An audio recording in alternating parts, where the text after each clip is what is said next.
Mesdames et messieurs, bienvenue à ce nouveau numéro de votre entretien hebdomadaire. Aujourd'hui, nous sommes retournés au ministère de l'Éducation nationale, mais cette fois-ci, nous avons changé de direction. Nous sommes au niveau donc de la DFC, comprenez la direction donc de la formation et de la communication du ministère de l'Éducation nationale, avec monsieur le directeur, monsieur Mohamedou Moustapha Diagne, le directeur donc de la formation et de la communication. Bonjour directeur.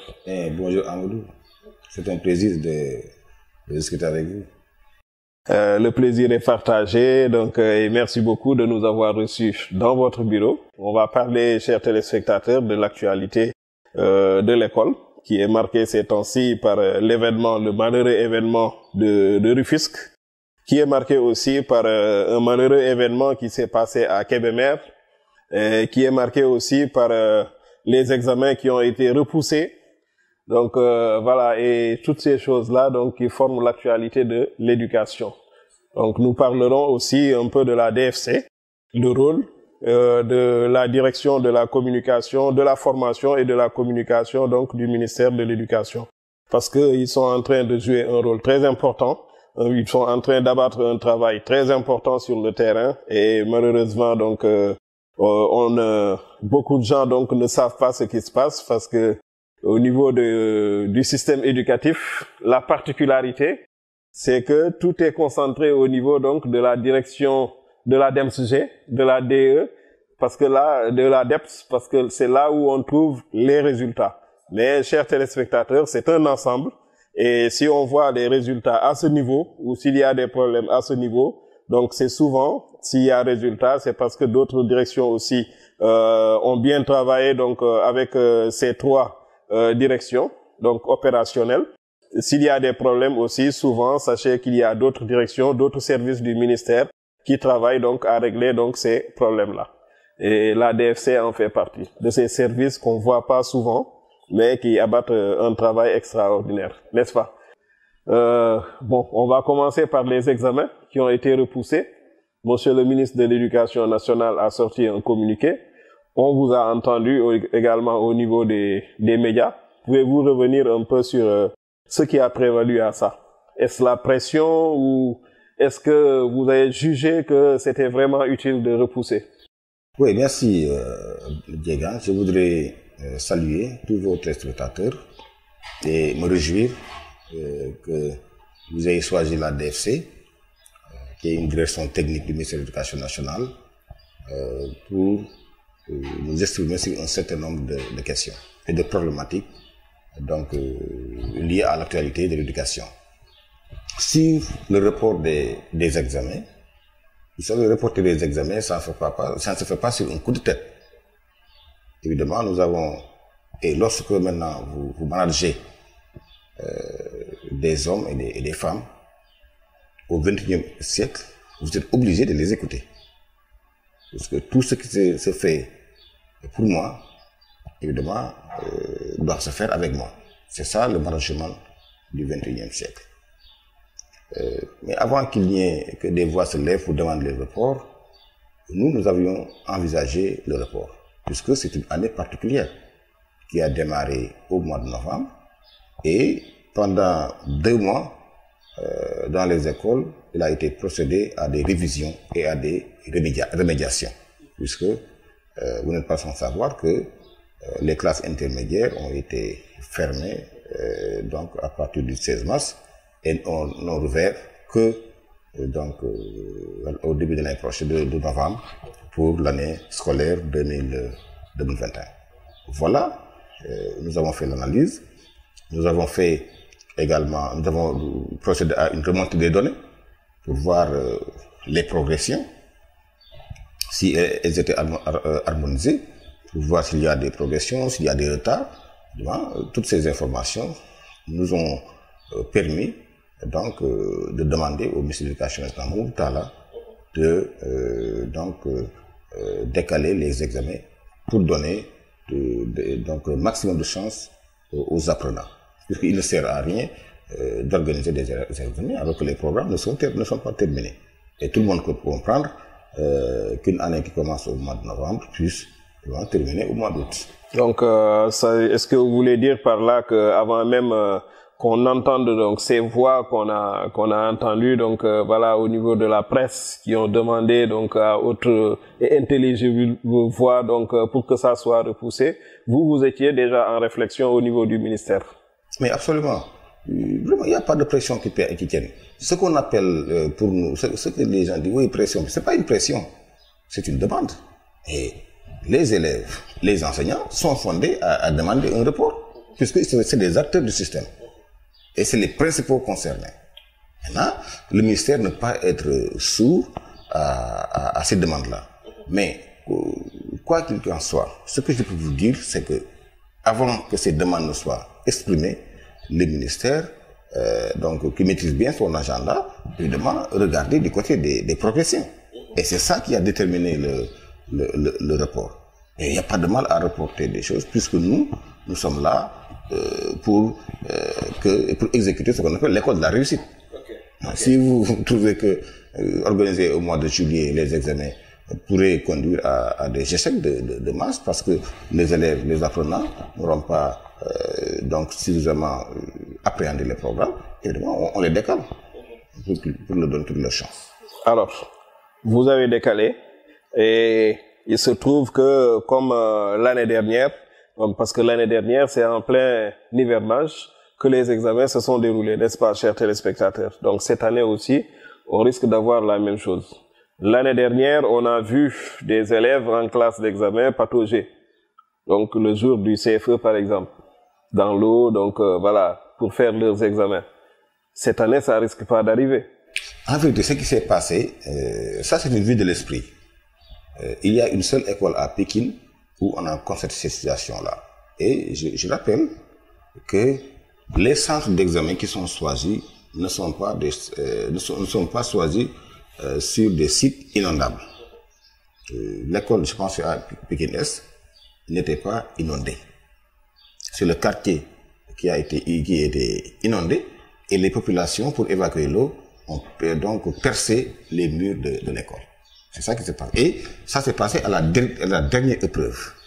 À la dernière épreuve. Et la décision a été prise par le directeur de l'école en relation avec son IEF. Et ce qui est important, personne n'a vu une copie dans l'eau.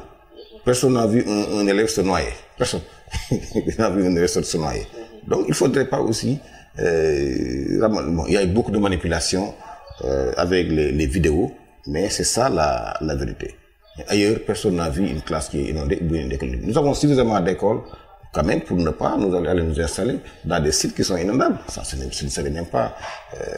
donc c'est le bon sens, ce n'est pas intelligent. Donc, quand nous organisons des examens, en hivernage, nous prenons en compte la donne pluie. C'est clair.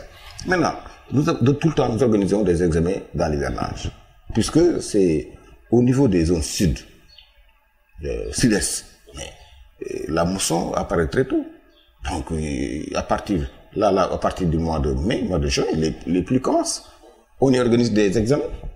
À Casamance, Tambacounda, Kédougou, partout on organise des examens. C'est-à-dire, organiser des examens pendant l'hivernage, nous savons le faire. Et même, l'année dernière, c'était pire, puisque les examens sont allés jusqu'au mois de septembre. Et le mois de septembre, évidemment, il pleut beaucoup. Mais malgré cela, nous avons pu gérer la situation et aucune copie ne s'est retrouvée dans l'eau, aucun élève ou enseignant n'a été donc ne s'est noyé. Donc où est le problème? Donc que tout le monde garde sa sérénité. Il est clair que vraiment nous avons l'expérience et l'expertise avec les IA, les IF, les directeurs d'école pour choisir les bons sites et organiser nos examens sous la pluie. Ok. Alors, la fin de ces examens, ça risque de se faire donc vers le mois de septembre. Est-ce à dire que les vacances scolaires des enseignants... Au mois d'août, tout est terminé. S'ils commencent au mois d'août, disons, en 15 jours, généralement, ça se fait en 15 jours. Donc voilà, ça veut dire qu'on risque d'empiéter un peu sur le mois de septembre. Est-ce à dire que pour l'année prochaine, donc voilà, donc les vacances scolaires, en tout cas des enseignants et des élèves, seront écourtées, ou est-ce qu'on va un peu, comme pour cette année, donc enjamber un peu sur l'année scolaire à venir. Mais non, on va retrouver une année normale, c'est clair, hein, parce qu'au mois d'octobre, on devra rouvrir l'école, puisque on va se reposer certainement au mois de septembre, puisque les classes intermédiaires, évidemment, au mois de juillet, ils auront quitté l'école, puisque l'école ferme ses portes le 31 juillet. On a aménagé pour certainement les classes d'examen qui vont aller évidemment certains jusqu'au mois de juillet, d'autres jusqu'au mois d'août. Mais il est clair qu'il nous faut retrouver le calendrier normal. Sinon, évidemment, c'est un cycle qui peut être infernal pour nous et qu'on ne pourra peut-être un jour n'a pas contrôler. Voilà. Alors, on reste toujours avec l'actualité du système éducatif. Et cette fois-ci, on va parler du problème de Rufisque. Donc, avec c'est le sujet de composition d'anglais qui a été décrié partout dans le Sénégal. Et aujourd'hui, on apprend donc à travers les réseaux sociaux que des sanctions ont été prises. Donc, vous, en tant que directeur de la communication et de la formation du ministère, et en tant que porte-parole donc du ministère, qu'est-ce que vous pouvez nous confirmer par rapport à ça? Non, il y a eu beaucoup de spéculations sur ça. Nous avons plus de 10 000 écoles élémentaires, plus de 4 000 collèges et plus de 300 lycées. 4 millions d'élèves, 97 000 enseignants. C'est un monde. C'est une galerie. Ici passe toujours quelque chose. Chaque jour que Dieu fait, nous gérons des problèmes. Parfois, nous parvenons à les noyer. Et parfois, c'est des problèmes, évidemment, qui surgissent à la surprise générale. Puisque ce qui s'est passé, même l'examen blanc, moi, de Rufisque, moi, porte-parole du ministère, s'il n'y avait pas, donc, évidemment, cette affaire d'épreuve, moi, je ne saurais même pas qu'il y avait un examen blanc à Rufisque, puisque les inspections d'académie sont autonomes sur un certain nombre d'aspects liés à la pédagogie. Donc, maintenant, ce qui s'est passé, c'est grave, puisque un formateur, il l'a reconnu, malheureusement, a dit que par mégarde, il a introduit cette épreuve-là. Quoi qu'il en soit, le ministère a procédé à une enquête administrative. Effectivement, lui, responsable, avant que même l'enquête ne soit terminée, il a publiquement avoué avoir donné par ce sujet par mégarde. Alors que ce sujet ne faisait même pas partie du lot de 4 sujets retenus par la commission. Bon, maintenant, il faudra en tirer les conséquences. L'agent a été sanctionné, il n'est plus coordonnateur de la cellule anglaise et même il est sorti du centre, donc est mis à la disposition de la DRH. Donc, évidemment, nous verrons la suite qu'il faut donner à cette affaire-là. Puisque les enquêtes vont continuer, il faut qu'on sache réellement ce qui s'est passé. Est-ce que les propos qu'il a avancés corroborent avec la réalité? Et ça, c'est une autre affaire. Mais quoi qu'il en soit, désormais, nous allons faire très attention à ces sujets-là. Et quelque part, ça a été une bonne chose, puisque le bac approche et tout le monde est mis en alerte. Et nous allons faire très attention sur les thématiques. Parce que les thématiques en langue, anglais, espagnol, arabe, donc désormais, tout sera vérifié par les inspecteurs généraux et par la chaîne de vérification. Et je ne pense pas que c'est un épisode, évidemment, qui ne va pas se répéter. À l'examen, quand même, il faut reconnaître qu'on a rarement vu des problèmes de ce genre à l'examen. Parce que les sujets sont traités de façon beaucoup plus sérieuse. Mais aujourd'hui, qu'on va vers des évaluations standardisées. De plus en plus, donc dans tout le Sénégal, ça commence à prendre forme. D'ailleurs, ça a carrément pris forme, surtout cette année. Des évaluations standardisées. Voilà. Donc, est-ce qu'il va falloir revoir donc ce système? Parce que beaucoup de gens, donc beaucoup d'observateurs ont souligné quand même que c'était un peu léger. Qu'une erreur donc d'une personne puisse aboutir à ça. Donc c'est un peu léger. Est-ce qu'il va falloir que le dispositif soit changé pour les évaluations standardisées? Si tout soit renforcé puisque ce sont les enseignants qui proposent des sujets qui sont validés au niveau du CRFP avant d'être acheminés à l'IA. Dans la chaîne de validation, j'ai dit, désormais, pour les épreuves de langue, nécessairement, il faudra un contrôle qualité pour voir si est-ce que les thématiques développées sont acceptées par notre curriculum et par le programme officiel.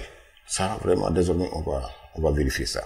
À chaque fois qu'il y a un sujet lié à l'espagnol, à l'anglais, à l'arabe ou toute autre langue russe, vraiment, le directeur du centre est tenu de bien regarder ce qu'il a proposé. Au niveau aussi de l'IA, avant impression, il y aura également un dernier œil pour voir la conformité avec le curriculum. Quoi qu'il en soit,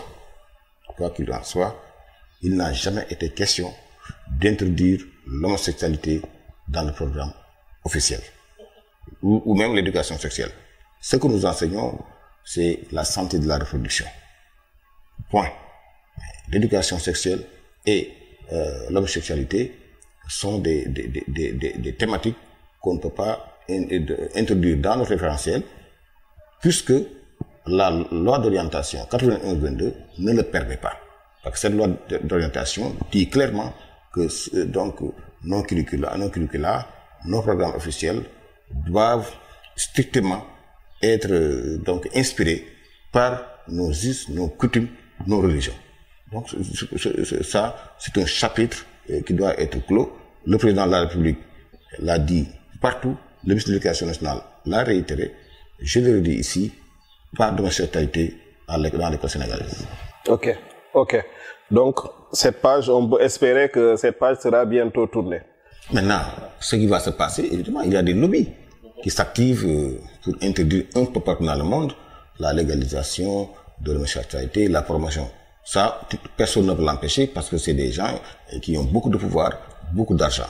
Mais en tout cas, à chaque fois qu'un problème surgira, quelle que soit sa nature, le ministère de l'Éducation nationale fera face et restera debout. Alors, chers téléspectateurs, c'est heureux d'entendre ça. Donc, parce que les soldats de la CRE, en tout cas, se sont dressés contre ça. Et il est important également de savoir que la tutelle également, le ministère de l'Éducation s'est dressé donc avec ces soldats de la CRE pour faire face donc à ce phénomène. Alors, il existe d'autres problèmes qu'on a notés ces temps-ci. Par exemple, à Kébémer. À Kébémer, il y a eu un problème également qui, à la limite, à l'origine, était considéré comme un problème dérisoire, donc, mais qui paralyse finalement le système, en tout cas dans une école ou même dans une ville, à un moment donné. Qu'est-ce qui se passe? Donc, et aujourd'hui, la tutelle, quelle est la lecture que la tutelle a faite de ça? Vous savez, je vous ai dit, nous sommes un monde, c'est un océan, voilà. Ici, il passe toujours quelque chose, des problèmes. Qu'un élève s'en prenne à son professeur, c'est ce qui s'est passé à Kébémer, ou le contraire, ça se passe. Il se passe aussi que des enseignants s'en prennent à des élèves. Des scènes de violence, on peut les rencontrer dans un monde de 4 millions d'élèves et 97 000 enseignants.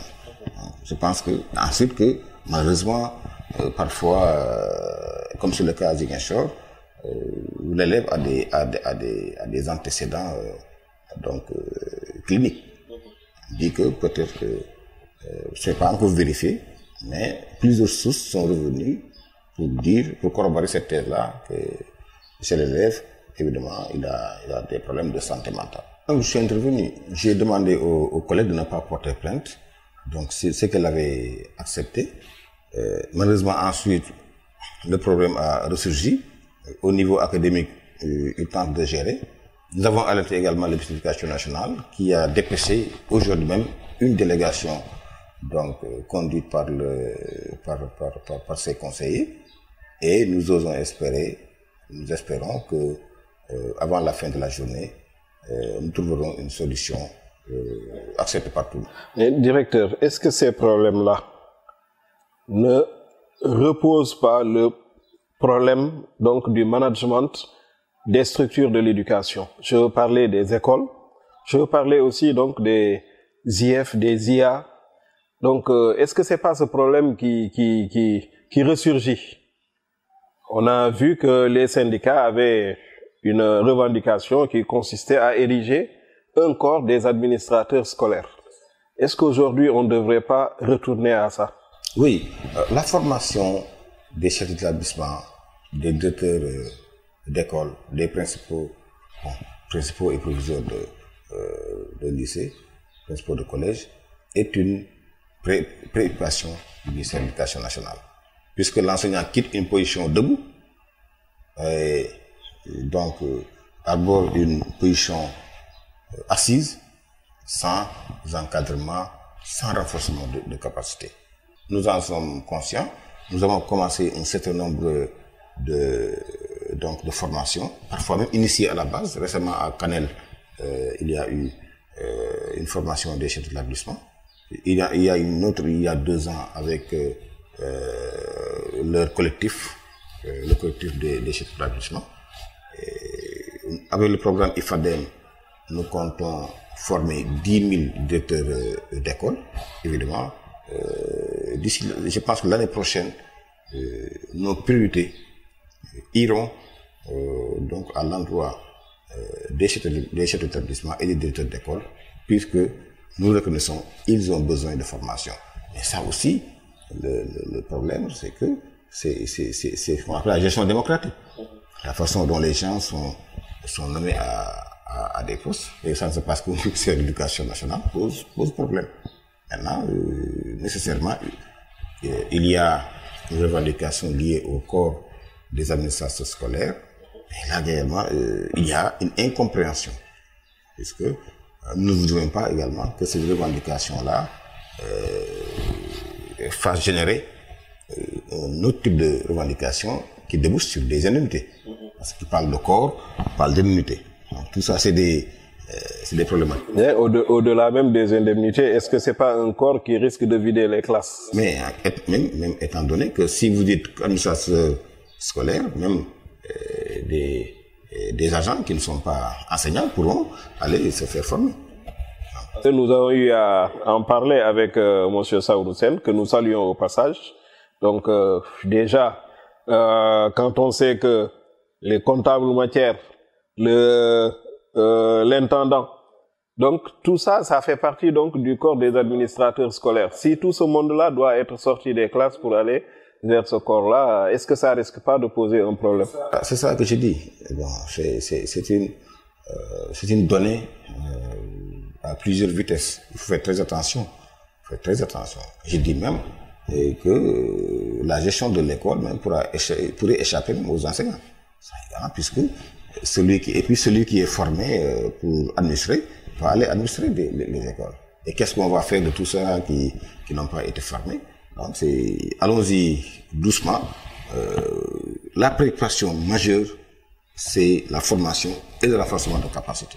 Et ça, le ministère est décidé à le prendre en charge. Alors, avant de parler donc de l'ADFC, ce problème, on va toujours rester avec ce problème donc de ces perturbations qu'on a vues un peu partout à Kébémer, dans le sud aussi. Donc, est-ce que là également, la leçon qu'on pourrait en tirer, c'est que les psychologues conseillers ne sont pas soit bien utilisés, ou bien en tout cas le ratio qui est souvent dénoncé, le ratio qui n'est pas du tout important. Donc, un psychologue conseiller, est-ce qu'il n'aurait pas pu travailler également à éviter tous ces problèmes-là qu'on a notés récemment?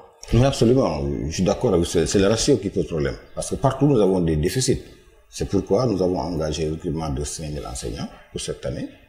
Et nous comptons d'ici 2025 à recruter donc plus de 25 000 pour véritablement mettre fin à l'ensemble du déficit.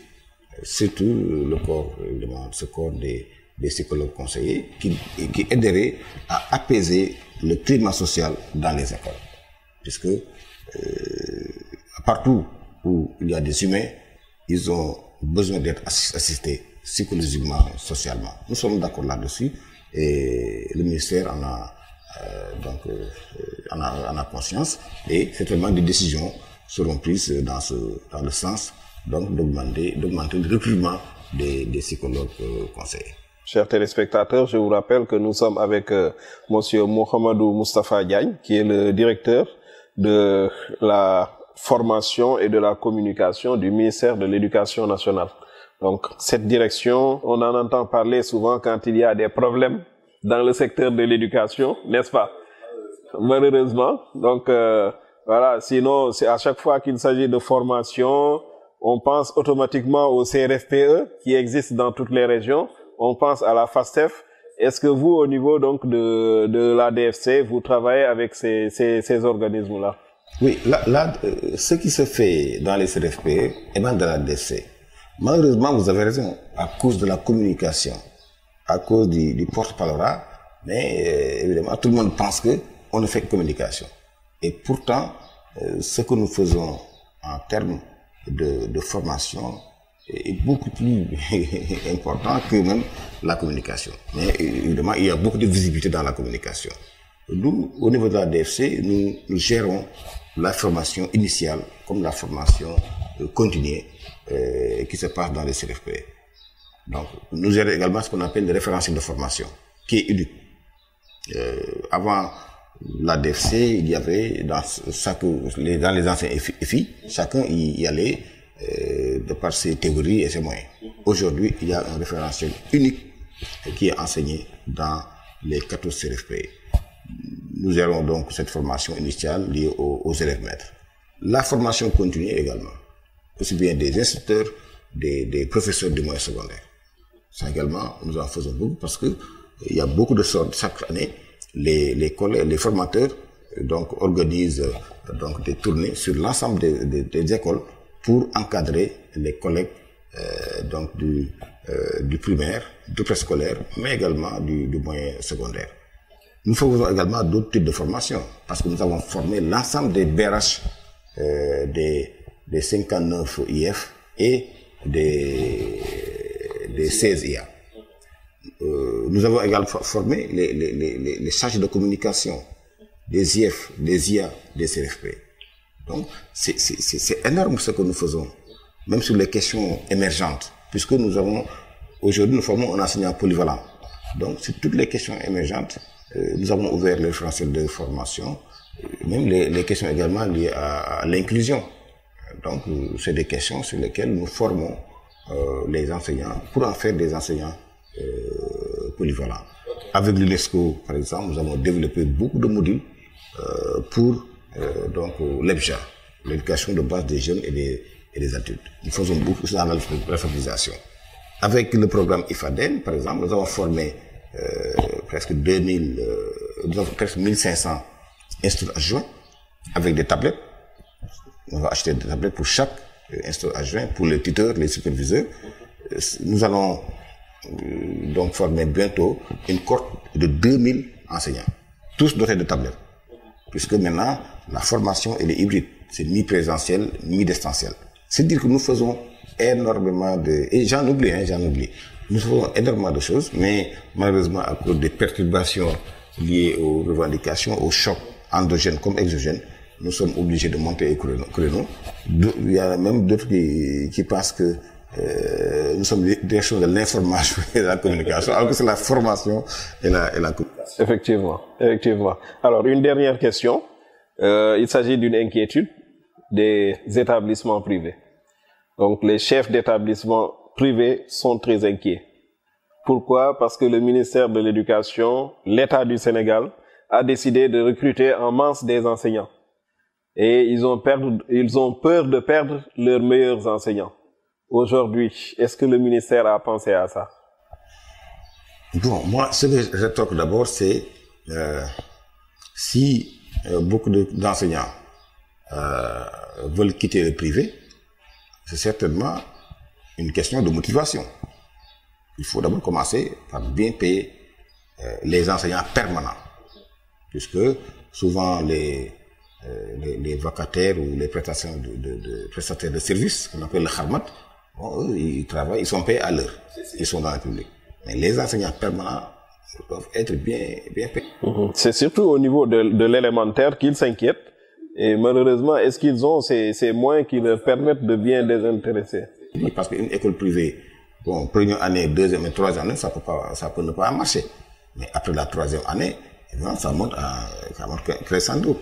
J'ai été dans le traitement, je connais un peu comment ça se passe. Je pense qu'il faut que les déclarants responsables donc s'occupent bien de leur personnel permanent. Sinon, ils partent parce que aussi, nous sommes dans un régime libéral, il faut pas l'oublier. Je ne peux pas être payé 100 000 francs, je vois ailleurs 150 000 ou 200 000 et rester. Ça, c'est pas possible. Et il restera toujours des Sénégalais prêts pour l'enseignement.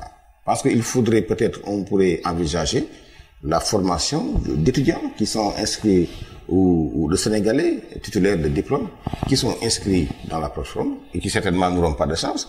Peut-être il faudra se rabattre sur ces candidats-là ou au cas où il y aurait il y aurait une razzia. et le CRFPE pourrait jouer un rôle dans la formation de ces éléments. Ce qu'ils doivent faire, c'est ça. Ça veut dire qu'il faudrait qu'ils acceptent de recruter, de mettre la poche. Évidemment, l'État pourrait mettre même une subvention pour qu'on forme le personnel, les personnels des écoles privées. Mais fondamentalement, il faut qu'ils soient bien payés. Parce que moi, je connais bien les écoles privées, parfois ça marche. Mais on ne le sent pas, c'est l'enseignant. Il faut appliquer la convention collective et payer correctement les agents, ils ne vont pas partir. Non, Votre dernier mot, directeur? Vous remerciez encore une fois et à l'attention de l'ensemble des téléspectateurs, dire encore une fois que l'État du Sénégal n'envisage ni hier ni demain, ni aujourd'hui, d'introduire l'éducation sexuelle ou l'homosexualité ou tout ce que vous voudrez qui n'est pas conforme à nos cultures, à nos coutumes dans le système éducatif. Vraiment, c'est pour clore le débat. Faire également un appel à l'ensemble de ceux qui communiquent sur la question de l'éducation. Quand tu dis éducation, tu parles des enfants. Il faudrait faire très attention à ce qu'on dit, il y a beaucoup aujourd'hui de chroniqueurs, de gens qui s'appellent société civile, qui parlent du système éducatif, alors qu'ils ne sont pas bien informés. Faisons très, très attention à l'école, parce que l'école, c'est l'avenir des enfants. On ne peut pas dire n'importe quoi, on ne peut pas développer une communication négative qui repousse les parents, qui fait penser à l'apprenant que nous avons une école qui est mauvaise, nous avons une école qui ne sert à rien. Ça, je pense que c'est un appel. C'est l'école sénégalaise, malgré les difficultés, malgré les failles, est une bonne école. Parce que tous nos étudiants qui sortent, évidemment, partout dans le monde, donc sortent, évidemment, caracol sur donc les universités du monde entier. En tout cas, merci beaucoup de nous avoir reçus. Alors, chers téléspectateurs, merci aussi à vous d'avoir été avec nous pendant tout ce temps. Nous vous donnons rendez-vous dans une semaine pour un autre numéro de votre entretien hebdomadaire.